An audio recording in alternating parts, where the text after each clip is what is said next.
어느 시골에 나무꾼이 한 사람 살고 있었는데 그 나무꾼이 산에 나무를 하러 올라갔다가 독수리 새끼 한 마리가 땅에 떨어져서 아직 날지를 못하고 버둥대고 있는 것을 발견을 하고 그 새끼 독수리를 집으로 가져와서 자기가 기르는 닭장 속에 집어넣었다고 그래요. 그래서 독수리 새끼가 이 닭들과 같이 어울려서 삶을 살아가는 거죠. 그러면서 이제 닭들처럼 모이도 쪼아 먹고 닭들과 똑같이 그렇게 생활을 하는 것입니다. 독수리 새끼는 닭장문을 가끔 열어서 닭들을 이렇게 밖으로 나올 때 함께 나오게 해도 날아갈 생각을 안 하고 자기가 마치 닭인 것처럼 그렇게 살아가는 거예요. 이제 어른 독수리가 되었어요. 그래서 가만히 보니까 이대로 놔두면 독수리가 영영 닭이 될 수밖에 없겠구나 생각이 들어서 이제 그 독수리를 가지고 산에 나무하러 갈 때 같이 올라갔습니다. 그래서 산 정상에 올라가서 높은 나무 위에다가 딱 그 독수리를 올려놓았어요. 그런데도 영 날아가질 않는 것입니다. 그래서 한참을 있다가 보니까 그 창공에 큰 독수리 한 마리가 막 하고 나르는 겁니다. 그랬더니 이 나무 위에 올려진 이 독수리가 그때서 그 창공을 나르는 독수리를 보더니 갑자기 팍 하고 날개를 펴고 하늘로 치솟아 올라가더라는 것입니다. 닭처럼 생활을 하던 그 독수리의 본능이 이제 회복이 됐다는 거죠. 하나님께서 저와 여러분을 하나님의 동산 에덴 동산에서 처음 창조하실 때 하나님의 형상으로 창조하셨다 그랬어요. 그래서 우리가 가지고 있는 그 본능은 본질적인 능력이라고 하는 것은 하나님이 가지고 계신 능력이 되는 것입니다. 그래서 우리는 지금 연약하고 부족한 가운데 있을지라도 그러나 우리의 안엔 하나님께서 창조하신 그런 본능, 하나님이 주신 능력이 우리에게는 있다는 것이에요. 우리가 에덴의 동산을 하나님을 거역하고 떠났던 그 순간부터 그 능력은 사단에게 넘어가고 말았던 것이죠. 그래서 저와 여러분이 예수 그리스도를 통해서 다시 한번 회복될 때에 그 본능이 하나님께서 에덴의 동산에서 주셨던 그 본능과 그 능력이 만물을 다스리며 살 수 있는 그 능력이 우리에게도 회복하게 하시는 줄을 우리는 믿는 것입니다. 그래서 사랑하는 여러분, 우리가 오늘 이제 2018년도 마지막 날입니다. 마지막 주일 예배인데 이날에 또 2019년도를 기대하실 때에 하나님께 그렇게 기도했으면 좋겠어요. 하나님, 예수 그리스도를 통해서 내가 영원한 생명을 허락받은 것뿐만 아니라 우리에게 주신 그 하나님의 권능을 회복하게 하시옵소서. 그래서 세상에서 모든 것 하나님의 능력으로 다 이기고 언제나 승리할 수 있도록 우리를 인도해 주시옵소서. 그렇게 기도하셨으면 좋겠습니다. 나름대로 가질 만큼 가졌고 나름대로 성공한 두 사람이 오늘 본문에 보니까 베델이라고 하는 그 곳에 언덕 위에 서서 까마득하게 펼쳐진 넓은 평야를 바라보고 있었습니다. 넓은 평지 저 동편으로는 요단강이 보이고요. 그 요단강 동편에 파랗게 무성한 들풀들이 자라고 있었어요. 요단강에서 흘러나오는 그 물줄기가 그 들풀들이 자라고 있는 사이사이로 흘러가고 있는 것입니다. 풍성한 것이에요. 모든 것이 좋아 보이는 그런 땅이었습니다. 두 사람이 다 양떼를 가지고 있고 두 사람이 다 소떼를 가지고 있고 두 사람이 다 아주 재산이 많은 그런 사람들입니다. 한 사람의 이름은 아브람이었고 한 사람은 아브람을 따라서 거기까지 함께 살아온 롯이라는 아브람의 조카였어요. 두 사람 다 요단의 동편은 그들이 눈으로 보기에 정말 아름다운 곳이었습니다. 양떼를 먹이기에 소떼를 먹이기에 정말 충분한 물과 풀이 자라나는 곳이었어요. 저곳으로만 갈 수만 있다면 우리의 앞으로의 생활은 문제가 없겠다라는 생각을 하게 됐던 것입니다. 그런데 이제 둘은 서로 헤어져야만 하는 그런 상황이 닥친 거예요.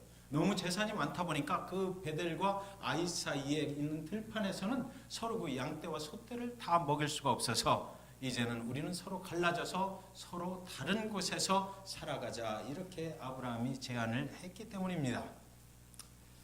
가진 것이 너무 많아서 지금 있는 베델은 두 사람이 살기에 너무 좁았다라는 거예요. 두 사람의 양떼를 다 먹이기에는 물이 너무 적었다라는 것입니다. 그래서 둘은 이제 새로운 길을 가려고 언덕 위에 서서 어디로 가면 좋을까를 살피고 있는 것이죠. 여러분, 가진 것이 너무 많을 때 우리는 갈라질 수가 있다는 것도 성경 속에 기록된 내용인 것입니다. 우리가 참으로 풍성한 삶을 살기를 원하고, 우리가 참으로 많은 것을 소유하기도 원하고, 세상에서 보란 듯이 참으로 좋은 명예를 가지고 살아가기도 원합니다.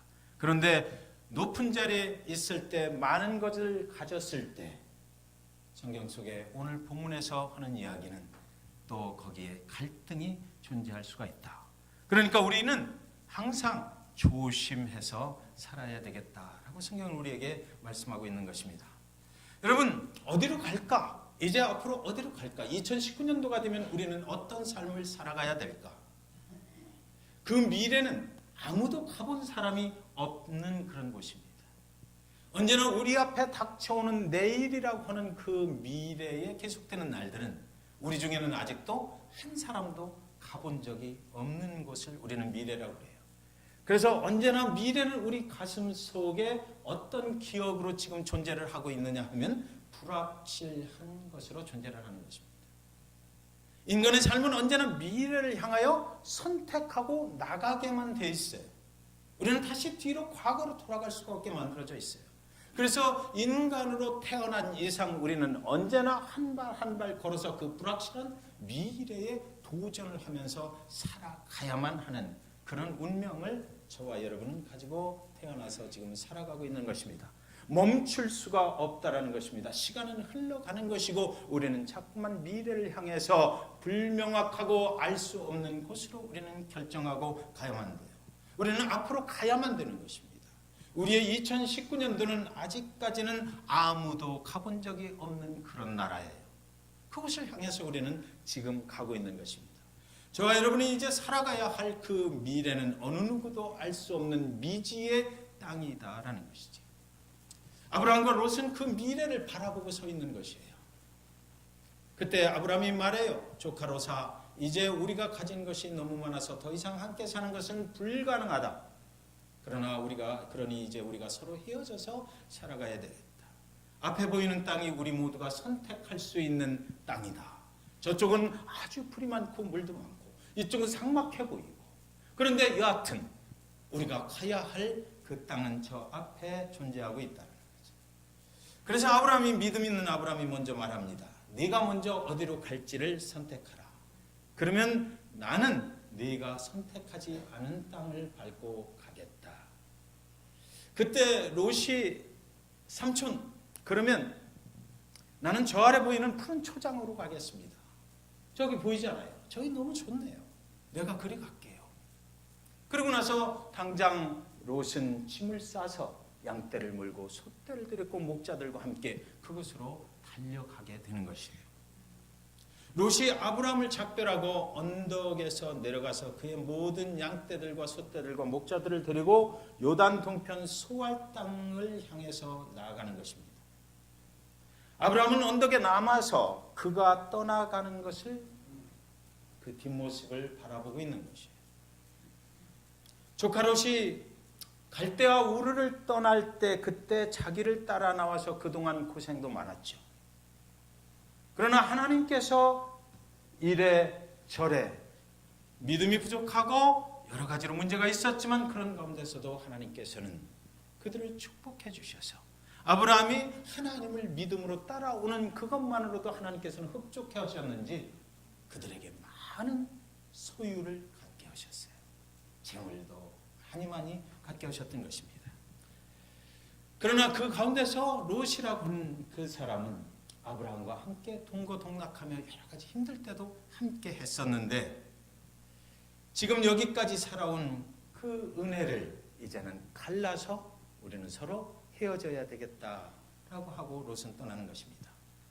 보이지 않는 곳을 향해서 내가 나아갈 때 내 믿음을 믿고 나를 따라와 준 조카 롯이 참으로 고맙게 생각이 들었을 거예요. 아브라함이 믿음이 있는 자이기 때문에 먼저 좋은 곳으로 가라 해놓고 뒤에서 그를 위해서 하나님께서 저를 축복해 주십시오라고 그렇게 기도하지 않았을까, 그런 생각을 해보게 되는 것입니다. 13장 10절부터 11절에 보면 이에 롯이 눈을 들어 요단도를 바라본즉 수알까지 온 땅에 물이 넉넉하니 여호와께서 소돔과 고모라를 멸하시기 전이었는 고로 여호와의 동산 같고 애굽 땅과 같았더라. 그러므로 롯이 요단 온들을 택하고 동으로 옮기니 그들이 서로 떠난지라. 2018년을 떠나서 2019년을 향해서 우리가 나아가는 것처럼 롯은 베델을 떠나서 요단 동편을 향하여 나아갔습니다. 롯이 무엇을 보았나요? 롯이 바라본 요단 동편 소돔과 고모라는 롯에게 과연 어떻게 보였길래 그는 그곳을 선택하고 그곳으로 자기의 미래를 결정하고 갔을까요? 첫째는 그곳은 물이 넉넉하다라고 성경에 되어 있습니다. 물이 아주 넉넉해서 양떼와 소떼를 먹이기에 최적입니다. 두 번째는 여호와의 동산 같아 보였습니다. 에덴의 동산 완전한 곳입니다. 하나의 흠도 없고 부족함이 없는 그곳을 그는 선택을 했던 것이에요. 세 번째는 애굽 땅과 같은 곳이에요. 아브라함과 롯이 기근을 피해서 애굽으로 내려갔을 때 그들이 부자가 돼서 돌아오게 만들어 주었던 땅, 우상을 섬기는 땅이었지만 그러나 그곳에서 풍요를 경험하고 돌아왔던 그 땅 같아 보였던 것입니다. 성경은 롯이 요단 동편을 선택한 모습을 기록하면서 말을 하는데 뭐라고 그러냐면 롯이 눈을 들어 요단들을 바라본 즉이라고 그렇게 되어 있습니다. 롯은 자신 스스로의 눈으로 자신의 미래를 결정했다라는 것입니다. 그리고 자신 스스로 자신의 눈에 보기에 좋은 것으로 선택을 했다고 기록되어 있는 것이에요. 자신 스스로 자신의 눈에 보기에 좋은 것으로 선택한 그곳은 당시 가장 화려한 곳입니다. 당시 인간이 가장 가고 싶어 했던 곳이에요. 모든 것을 갖춘 쾌락과 유혹의 도시였습니다. 인간의 눈에는 정말 완벽해 보이는 그런 곳이었어요. 인생을 즐기기에 너무나도 좋은 곳. 그런데 성경에는 그가 선택한 소돔과 고모라가 여호와의 심판을 받았다고 기록이 되어 있어요. 10장 13절에 소돔 사람은 악하여 여호와 앞에 큰 죄인이었더라. 롯은 악한 죄인의 도시를 선택해서 갔던 것입니다. 저와 여러분이 미래를 결정할 때 우리는 불확실하고 어디로 가야 정말 좋은 곳으로 갈지 알 수 없을 때 자기 자신의 스스로의 눈으로 보고 인간이 가지고 있는 시력의 한계를 통해서 본 것으로 가지고 결정을 했을 때 우리는 실수할 수 있다라고 성경은 말하고 있는 것입니다. 저와 여러분의 2019년도를 어떻게 살아야 되겠다라고 할 때 그 결정을 할 때에 하나님이 빠진 채로 내 스스로 보는 인간의 눈으로 보고 결정을 하면 실수한다라고 하나님께서 우리에게 지금 경고를 하고 있는 것이에요. 저와 여러분의 2019년도에는 그렇다면 과연 어떤 일이 일어날까요? 우리 주변에는 어떤 상황들이 지금 벌어지고 있습니까?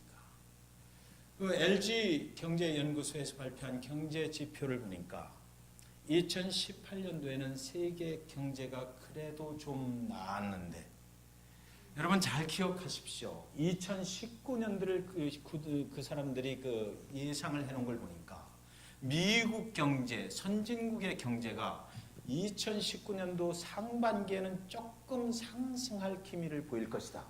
그런데 2019년도 하반기에는 아마 급락할 그런 위기가 올지도 모르겠다.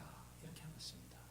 혹시 여러분들 주식 가지고 계신 분들 계시면 잘 참고하셨으면 좋겠습니다.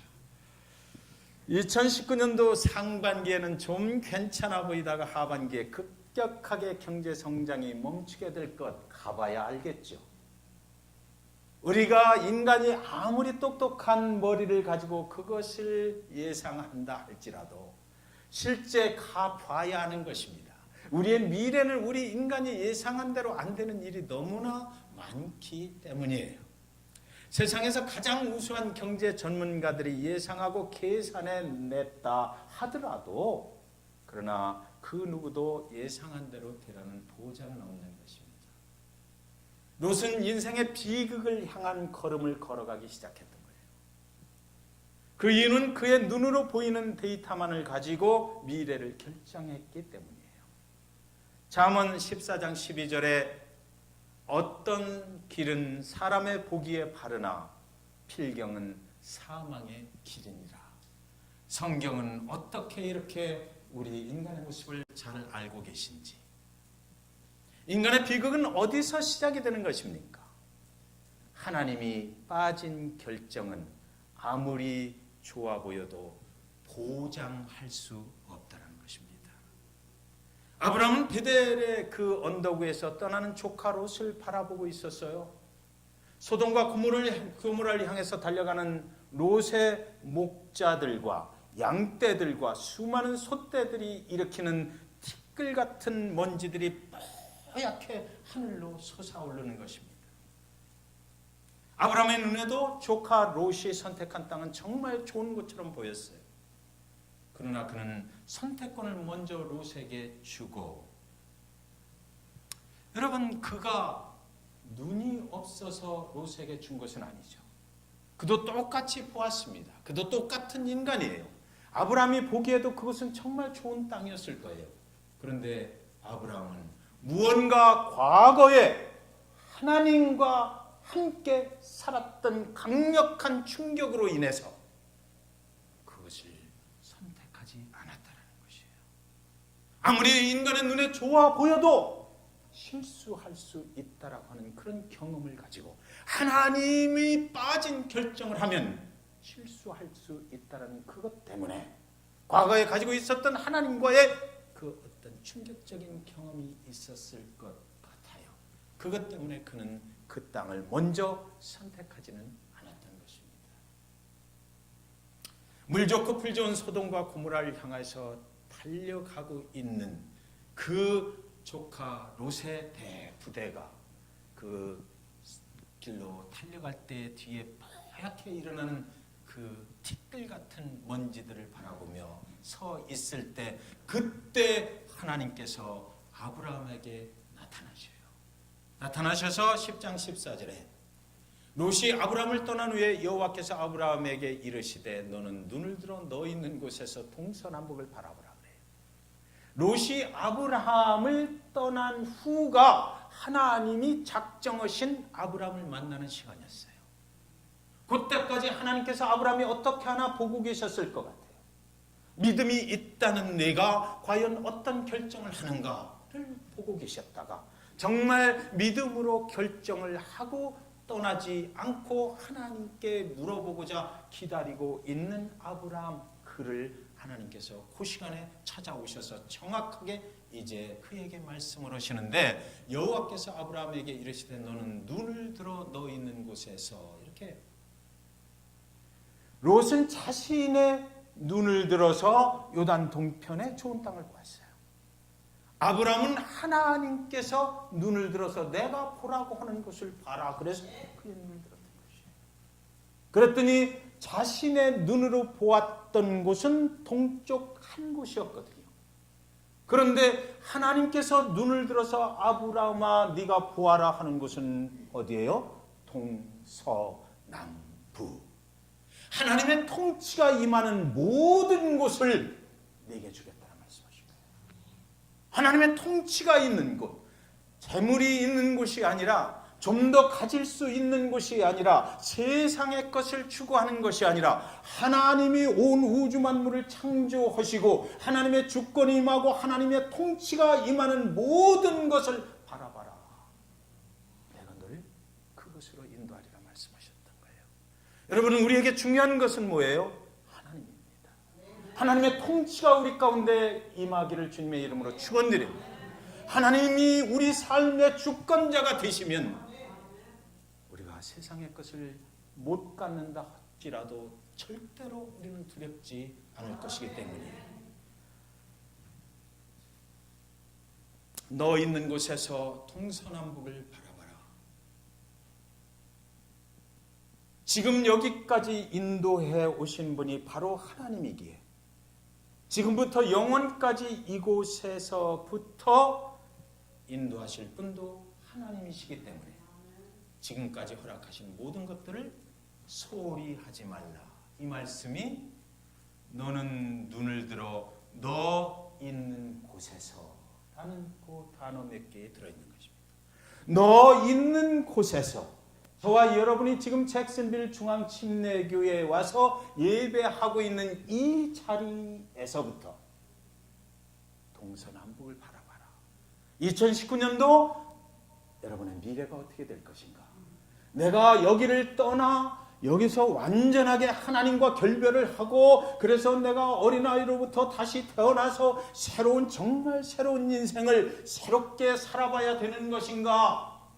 지금까지 살아왔던 모든 삶의 터전들 다 버려버리고 새롭게 나는 무엇인가를 해야 되는 것인가? 멈추어라. 그러지 말고 여기까지 인도하신 분이 하나님이시니까 너는 여기서부터 내가 너를 축복할 것이니까 지금 현재 내가 서 있는 이 자리를 소홀히 하지 말고 여기서부터 하나님께 순종하며 나아가라 라고 하나님이 말씀하시는 것입니다.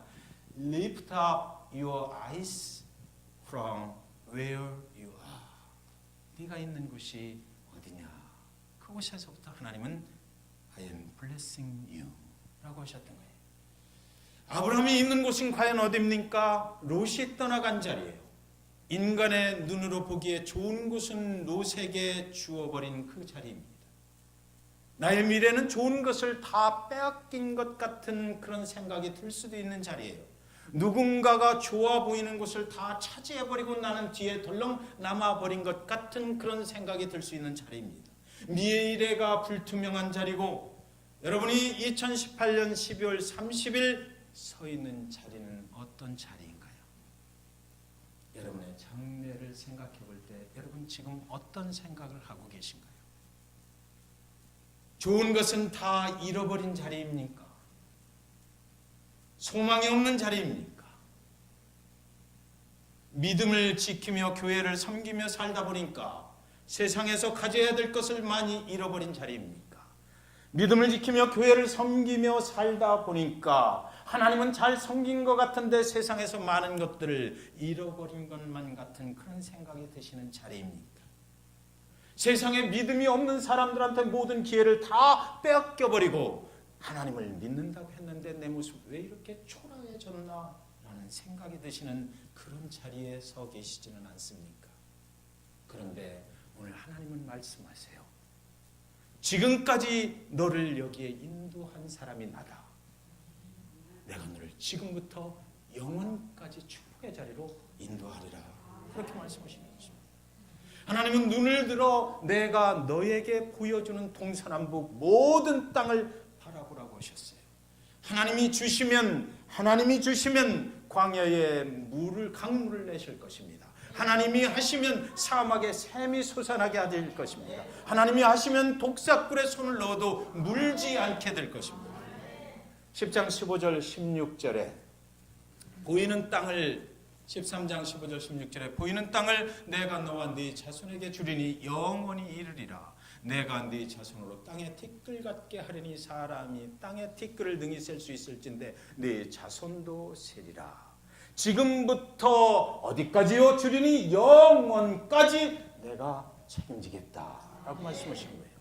내가 네 자손으로 내가 하겠다. 내가 너와 네 자손에게 주겠다. 그것들 주는데 영원히 주겠다라는 거예요. 소돔과 고모라는 영원하지 못했어요. 인간 스스로 자신의 눈으로 보고 선택한 그 땅은 영원하지 못했어요. 그러나 하나님이 내가 너에게 주리라 한 땅은 그것은 영원한 약속의 땅이다. 변함없는 땅이다라는 것이에요. 사람이 땅에 티끌 등이 셀 수 있을진데 너를 네 후손을 티끌같이 축복하리라 했거든요. 롯이 그 가족들 모두 데리고 떠나가는 그곳에 티끌 같은 먼지가 일어나는데 하나님이 그의 마음을 읽으셨던 것 같아요. 비유를 하시는데 저 티끌 보이지? 네 자손을 저렇게 내가 축복해 줄게 라고 말씀하셨던 것이에요. 아브라함은 어떻게 이런 축복을 받게 됐을까요? 오늘 본문에 그 해답이 있습니다. 10장 3절 4절을 보시면 13장 보면 13장의 구성은 이 문장으로부터 이렇게 중심축을 만들었습니다. 그리고 나서 그 다음에 무슨 일이 벌어졌는지를 말해요. 그가 남방에서부터 발행하여 베델에 이르며 베델과 아이 사이 전에 장막 쳤던 곳에 이르니 그가 처음으로 단을 쌓은 곳이라 그가 거기서 여호와의 이름을 불렀더라. 아브라함이 그렇게 축복받을 수 있었던 이유는 뭐냐면 자기가 하나님을 예배했기 때문이라는 것입니다. 하나님을 예배했어요. 그가 처음으로 하나님을 예배한 제단을 쌓았던 곳이라. 그가 거기서 여호와의 이름을 부르며 하나님, 내가 하나님이 아니면 살 수가 없어요. 하나님께서 내 생명을 보장해 주시고 하나님께서 나의 앞으로 가는 모든 길에 나의 도움이 되어 주시고 피난처와 반석이 되어 주십시오라고 열심히 기도했던 그곳이 있었기 때문에 하나님은 아브라함을 잊지 않으셨다라는 것이에요. 그리고 나서 지금 말씀드렸던 본문의 내용이 쭉 기록이 되고, 그리고 나서 13장의 맨 마지막에 가면 이제 롯이 떠나고 아브라함에게 눈을 들어 보라고 하신 후에 아브라함의 행동이 또 거기 적혀 있는데 13장 18절에 이에 아브라함이 장막을 옮겨 헤브론에 있는 마물의 상수리 수풀에 이르러 거하며 거기서 여호와를 위하여 뭐라고요? 단을 쌓았더라. 아브라함은 예배자였습니다. 아브라함은 하나님을 예배했어요. 상황이 지금 여기 헤브론이라고 그랬거든요. 그가 가는 이 헤브론 땅은 엉겅퀴들이 많이 있는 곳이에요. 그렇게 보기 좋은 땅이 아니에요. 그런데 그는 하나님의 약속의 말씀을 붙잡고 이제 후손을 축복하리라, 너와 내 후손에게 모든 것을 다 해주리라는 그 약속의 말씀을 붙잡고 어디로 갑니까? 헤브론. 그 험한 산지로 가는 것이에요.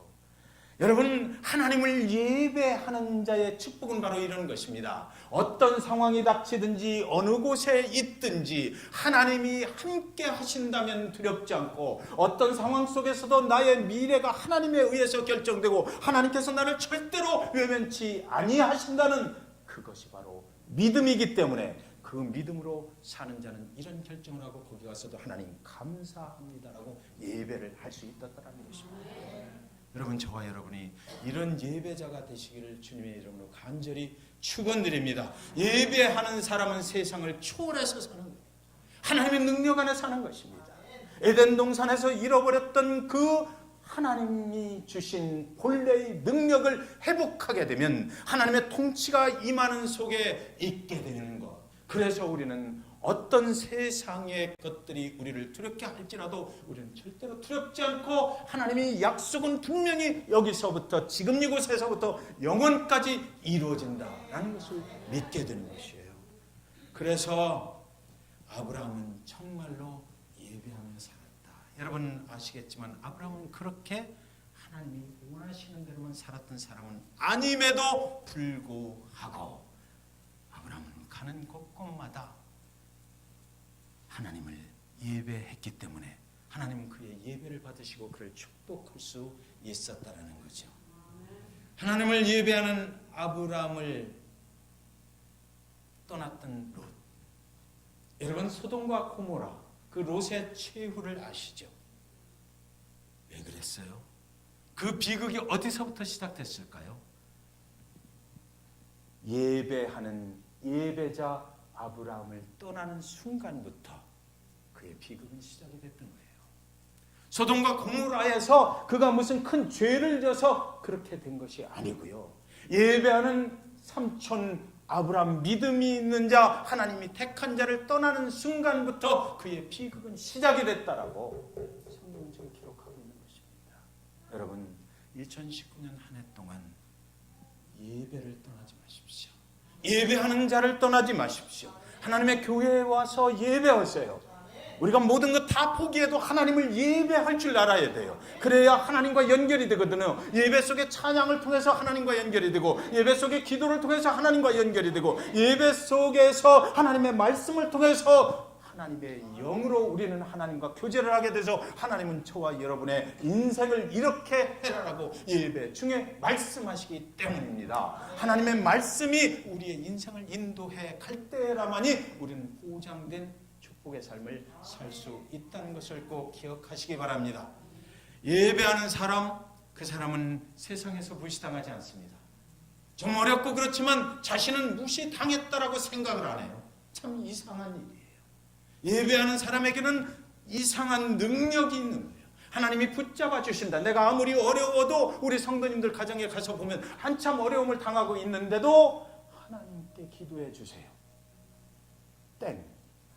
하나님이 나의 기도에 응답하시면 내 모든 문제 해결이 된다는 거죠. 아무리 힘들고 어려울 때라도 그분들은 항상 그렇게 말씀을 하시는 거예요. 하나님이 함께 하시면 됩니다. 그래서 고린도후서 5장 7절에 말하기를 사도 바울이 이렇게 말했어요. 이는 우리가 믿음으로 행하고 보는 것으로 행하지 아니함이로다. 보는 것으로 행하지 마시고 여러분 믿음으로 행하셔서 지금부터 영원까지 약속된 하나님이 축복하시는 길을 가시기 바랍니다. 예배하는 사람은 인간의 눈으로 보이는 것으로 행동하지 않아요. 예배 중에 하나님께서 말씀하시는 음성을 듣는 것입니다. 성가대 찬양을 할 때 천국에서 해같이 빛나리 할 때 하나님이 위로하시는 음성을 듣고 눈시울이 뜨거워지는 거예요. 그렇지. 어렵고 힘들었지만 한 해 동안 하나님께서 붙잡아 주시고 나의 길을 인도하시는 분은 하나님이시지. 하늘의 천상에서 하늘이 열리고 우리가 어려움 중에 있을 때 하나님이 위로하시는 음성이 예배자에게 들리는 것이에요. 사랑하는 여러분, 여러분의 드리는 예배가 기도가 살아있는 예배가 되시기를 주님의 이름으로 축원합니다. 찬양이 살아있는 예배가 되시기를 주님의 이름으로 축원합니다. 하나님의 성령께서 운행하시는 그런 예배가 되시기를 주님의 이름으로 축원합니다. 언제나 주 안에서 회복함을 경험하는 그런 강한 역사가 2019년도 52주간의 주일 예배 가운데 저와 여러분의 삶을 인도해 가시기를 주님의 이름으로 간절히 축원하는 것입니다. 예배 한번 2019년도에 생명을 좀 걸어보시지 않겠습니까? 꼭 예배 가운데 나오실 때 기도하시고 나오셔서 많은 은혜 받으시고 하나님이 나를 살리셨다, 하나님이 나를 축복해 주셨다는 그런 여러분의 믿음의 고백이 하나님께 매일같이 올려지기를 다시 한번 주님의 이름으로 간절히 축원드립니다. 기도하겠습니다.